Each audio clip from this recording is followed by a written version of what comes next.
Shabbat Shalom, everyone. Please be seated just for a few moments. Today we celebrate, aside of Shabbat, we celebrate the miracle of the Kad Shemen, of the oil that was left behind after the temple was destroyed and the Maccabees wanted to rekindle the menorah. It's also a miracle today to see me on this side of the bima. You have to admit that. Usually I'm on the other side of the bima. And I was asked by our chair of our ritual committee, Matthew Schulman, maybe I would like to say a few words. That was last week, actually. A few words about my recent trip to Europe, where I participated at the 16th European Cantors Convention. Believe it or not, it's a miracle on its own. There is something like that, the cantorial conventions. Who would have ever thought? But yes, we do have conventions. We get together, and we're not just having l'chaims, just so you know. That's only in the evenings. But we do learn from each other. There are presentations by different scholars, cantors, musicologists from literally all around the world, trying to bring their experience in their community, trying to bring their research in the field to everyone who's interested. So Aviva and I, we were in Europe a couple of weeks ago. We traveled to Budapest, where we participated. Today there's actually not enough time for me to give you even a synopsis of what happened at the convention, because we're running late and I really don't want to keep you away from the food. I think that has its merit on its own.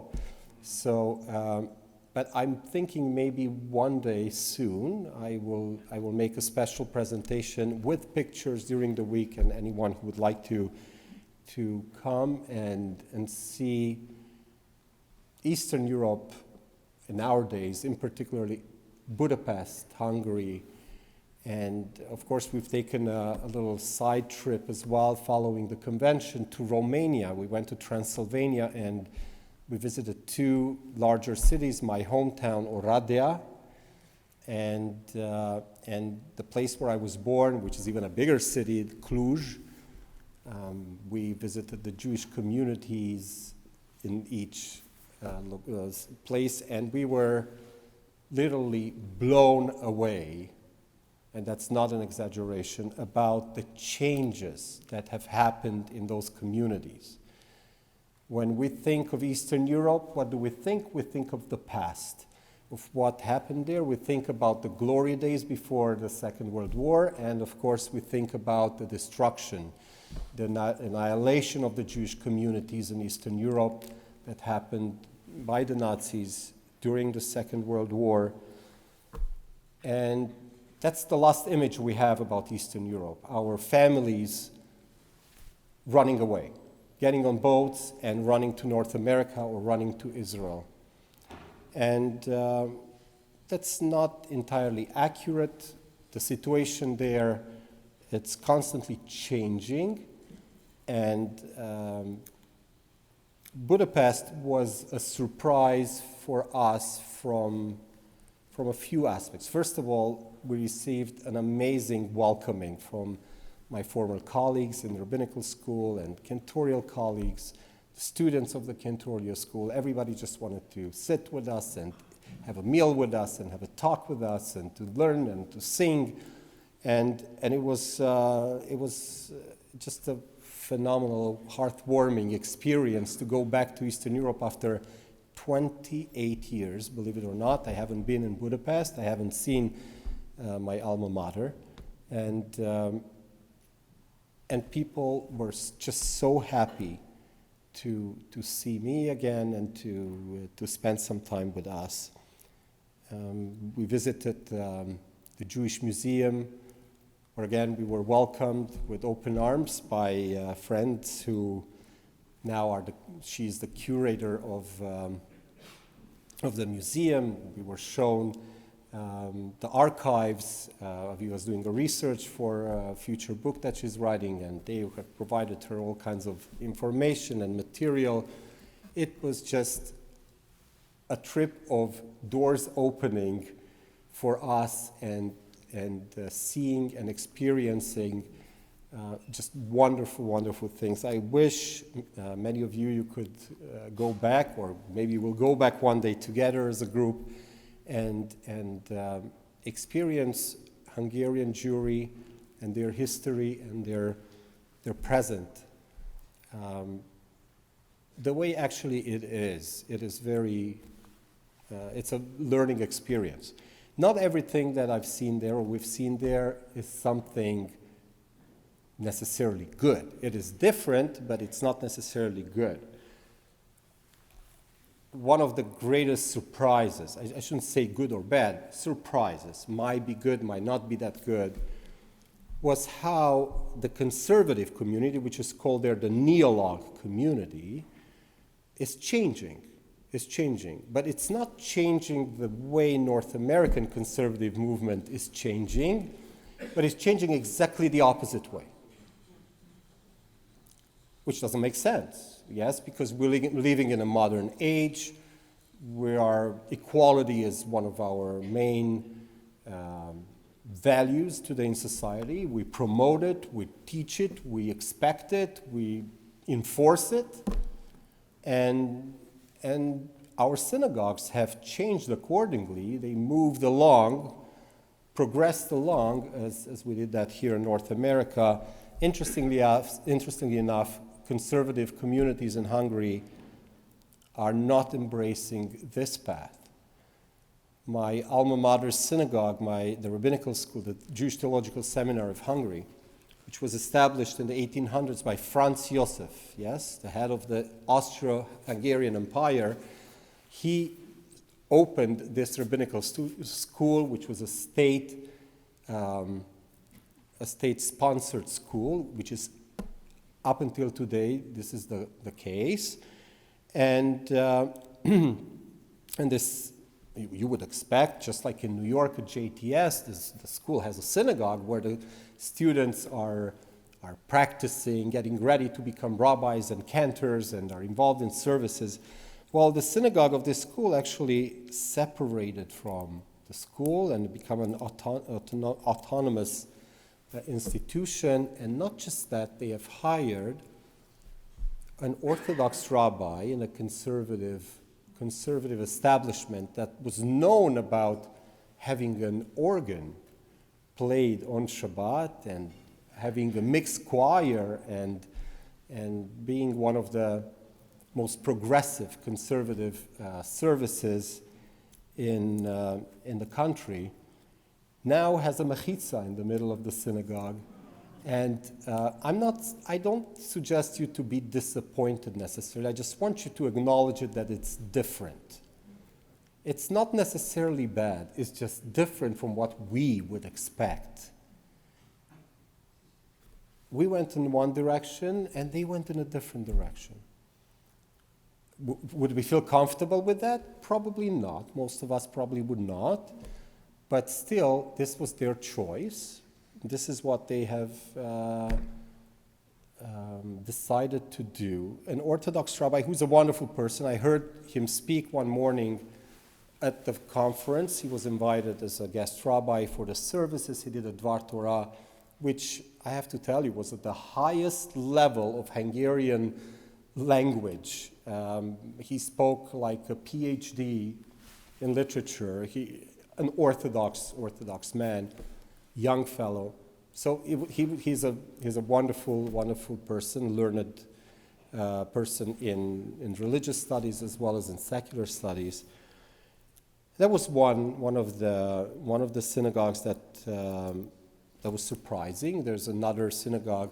Actually, Aviva's cousin is the rabbi of the Bethlen Square Synagogue in Budapest, who's also an Orthodox rabbi, who's now the rabbi of a status quo ante. Had anyone heard about this Jewish movement? No, it sounds Latin, isn't it?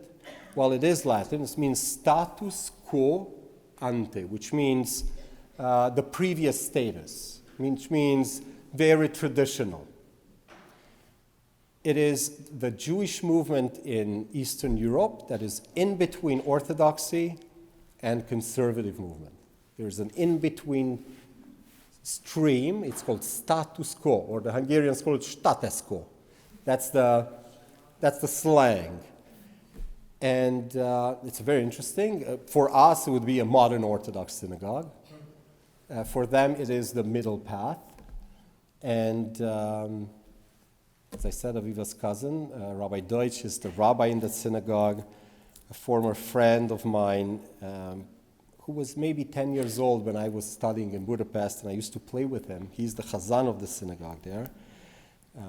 And it was really a wonderful opportunity for us to meet with him, Immanuel Zucker. He was a wonderful young Hazzan, and it was just really lovely to see him again and to see him as a full-fledged Hazzan who is now not just leading services in the synagogue, but he's also a professor in the university, in the cantorial school at the Hungarian JTS. We had an interesting experience. You know, here in Toronto, here at Beth Tikvah, where we're fully egalitarian and we give equal rights and opportunities and obligations to everyone in the synagogue, men or women. But even if you think about it, in Orthodox movement here in North America, for a woman to show up at a minyan and recite Kaddish on the yortzeit, it is not unusual. It is not unusual. If you go to the Bayit, you would have women in the women's section, yes, because that's the way they practice their Judaism, but they would recite the Kaddish if they have a loss, and would be perfectly acceptable. Well, that wasn't acceptable in Budapest in a conservative synagogue, which is very, again, interesting to hear how right-wing conservative movement has become there. One of the cantor colleagues from England, the female cantor, she had a loss recently. Her father passed away, and it was during her year of Kaddish.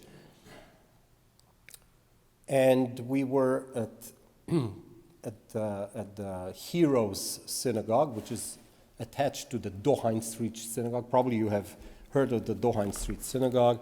I have a little book if anyone wants to take a peek of the fantastic looking monument of art. If you wish, aside of being a synagogue,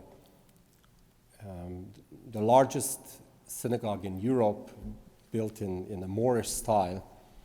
Anyway, we were there for Mincha on Shabbat, and she was trying to say Kaddish, and somebody walked up to her and said, "I'm sorry, you can't say Kaddish. This is our tradition here. Women do not say Kaddish." It was very odd. It was very odd, and it was even more difficult for some of us to handle that situation in that space on the moment, because I assume every single one of us would have just jumped and tried to argue that let the woman say Kaddish, please don't interfere. I would say most of us would have said that.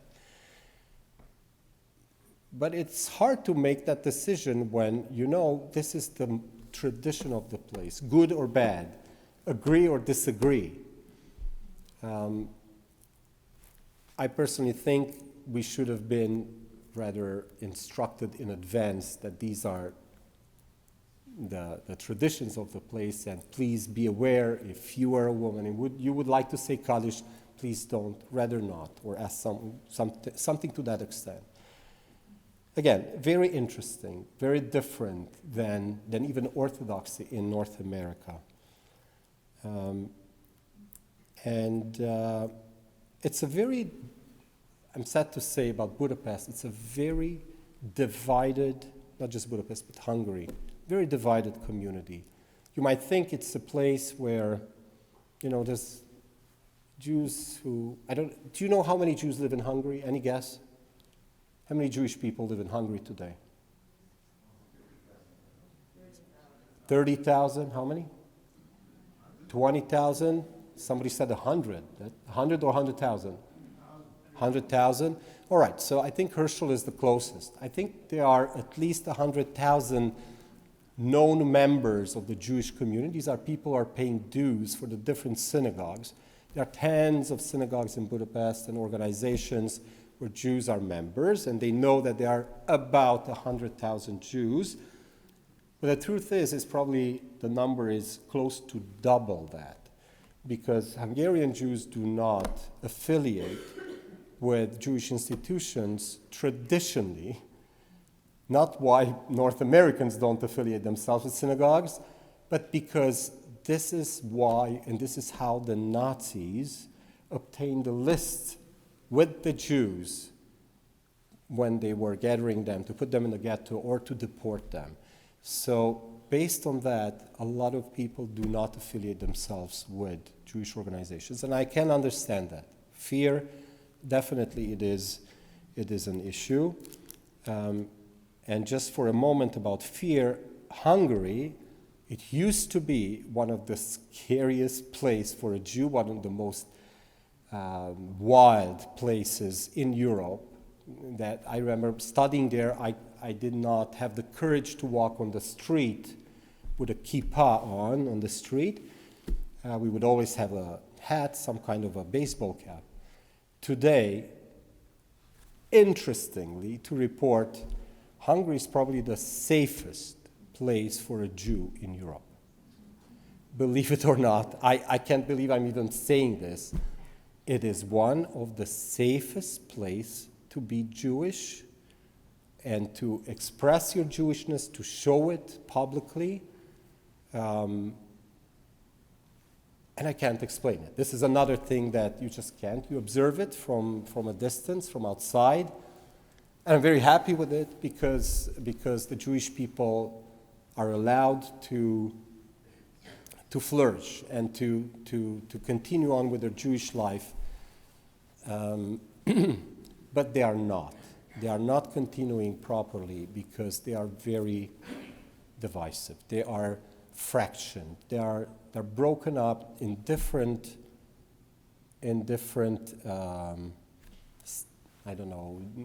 ideologies, and I'm sorry to say that some of them there, or most of these issues, are related to the money that comes from the government of Hungary, which, believe it or not, synagogues are not independent financially in Hungary. None of the synagogues can sustain themselves financially as we are doing it here in North America. We have membership fees, membership dues, that Baruch Hashem, you're paying them, and we do some extra fundraising and some investments, and we're able to pay the bills, not just here, but in every other synagogue here in town and in North America. In Hungary, the Hungarian government is supplying the Jewish community with funds. Believe it or not, this is the same Hungarian government that deported my ancestors, my grandparents, and murdered them, or they were key contributors for them perishing in the Shoah. Very interesting. Well, they are fighting over that money, so they fight amongst themselves, and that's very, very sad to know, but hopefully one day they will unite. Orthodox movement as a movement in Hungary almost disappeared. The Orthodox community was kind of taken over by Chabad through different shifts and I don't even know, tactics, like it or not.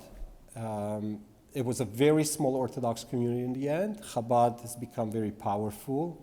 It is one of the only movements in Judaism in Hungary that is actually actively doing programs, activity for the Jewish people in Hungary. Yes, the conservatives are a big group. They are running their synagogues. There's some programming. But it's hard to compete with Chabad and the way they are able to attract people, just like in North America. Very different than you would expect. And there is reform in Hungary, something that has never been. It's only in the last maybe 20 years There's a Reform congregation that's working out of the community center of the Balint House. It's the local bigger JCC. And they have a Reform rabbi, and a lot of young people actually like to go there. We have met one of them, son of my former teacher and colleague, Cantor Fekete from Budapest. His son is going there. He said, you know what, I feel more comfortable there than in my father's synagogue, in the Dohain Street Synagogue, because I feel like I matter there. They take care of me. They listen to me. So that's Hungary. Just good or bad, like it or dislike it, it's very different, and that's the interesting part of it. And I wish them the best, and I hope we can help from here, either with financially or guidance or in any way to have this community back on their feet and flourish. Back in Romania, just very, very briefly, the communities are tiny communities. In my hometown, we arrived there and we went to the hotel, came down from the hotel room. I said, there's a courtyard across the street. I remember when I was in school, I used to go in that courtyard and play after the school, and it was an old shul in that courtyard, which was abandoned, and it was literally demolished. I mean, it has been demolished. Can we just take a look if it's still there? It was raining inside. There were trees growing out of that shul from inside the synagogue. You can imagine the state that it was in. And we entered that courtyard, and there's this beautifully rebuilt synagogue that you thought it was built the week before, and just, one of those Hanukkah miracles. And we were welcomed in. Turns out it's not a synagogue anymore, it's a business. It's the business of a couple of companies that they deal with architecture. There are architects working there. And we're taken around by a gentleman who is the head of one of the businesses, and he said, I did this and I did that, I'm the architect, and he showed us where the Aron HaKodesh used to be, which was very interesting. Now you just see the place in the wall, there's nothing there anymore. And they separated the women's section from the bottom section with a immense glass door with a huge Star of David on it, opening and closing with an engine, with a motor. It is state of art.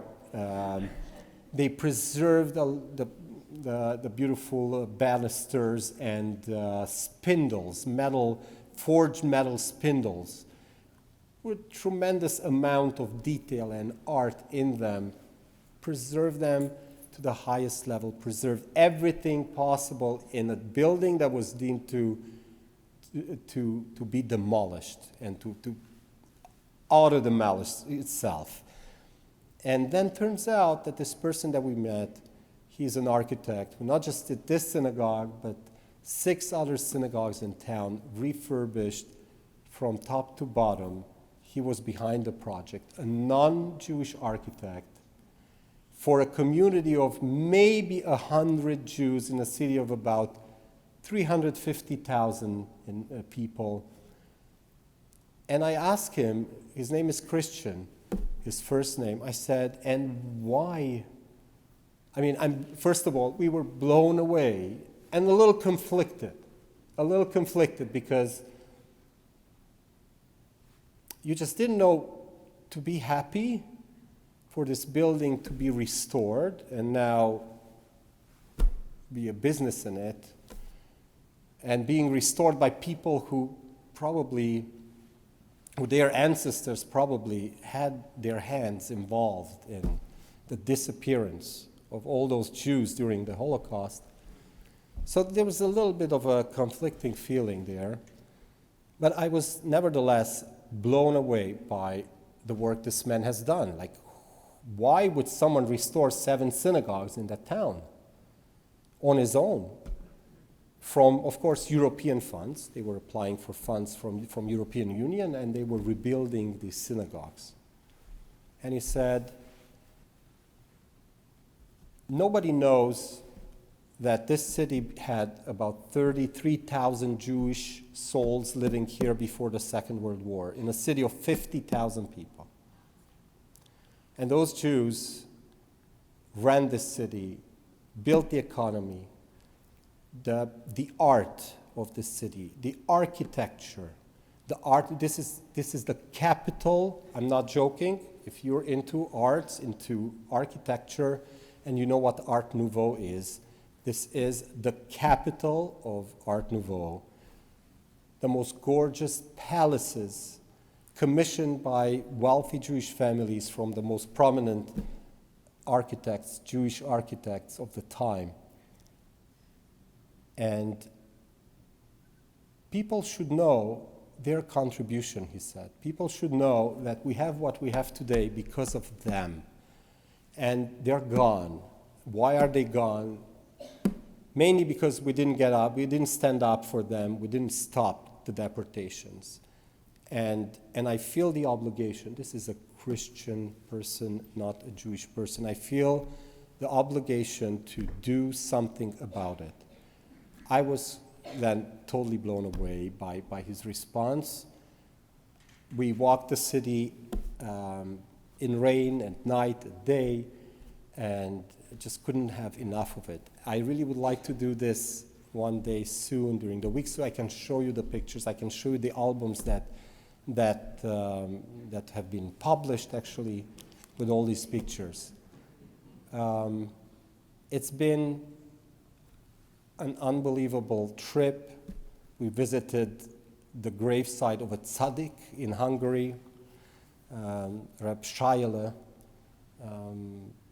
Aviva wanted to say a prayer at his grave, and I thought that's just wonderful. Let's step by. I've never been there. Being a Kohen, I don't go to cemeteries, and ended up being a phenomenal place of pilgrimage for tens of thousands of Hasidic Jews.